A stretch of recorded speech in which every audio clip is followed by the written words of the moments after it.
les Japonais, ils sont bons pour faire des films bizarres. Hein. On a Iruko the Goblin. Bon petit film d'horreur des années 80, avec une esthétique que j'aime beaucoup. Les monstres, tout ça. Si vous n'aimez pas les araignées, je vous déconseille ce film.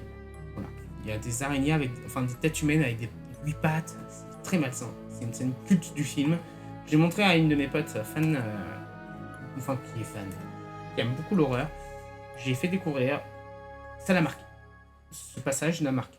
Et je comprends tout à fait. Parce qu'en plus, elle est arachnophobe. Parce que je suis ce mec super sympa. Je suis ce pote super cool qui te conseille des films sur tes phobies.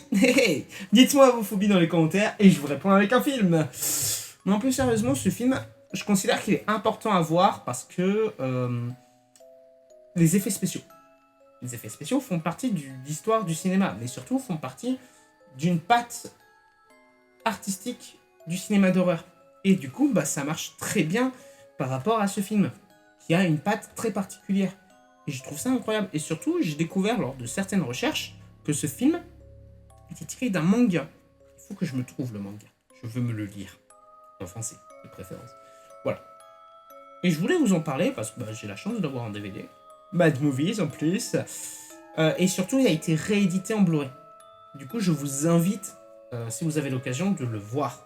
Parce que, ben, justement, vu qu'il a été réédité en Blu-ray, sa cote a beaucoup baissé. Il y a des versions du DVD à plus de 120 balles. Voilà. Bah, ça a baissé, parce que, justement, l'édition Blu-ray. Donc, bah, foncez, profitez de ça, en fait. On a la chance d'avoir une accessibilité et avoir maintenant une curiosité du cinéma japonais qui fait qu'on peut le voir, ce film. Et je vous invite à le voir, je vous en conjure. Et donnez-moi vos avis. Ça m'intéresse de savoir ce que vous pensez de ce film. Sur ce, je vous laisse et je vous dis à bientôt pour une prochaine vidéo.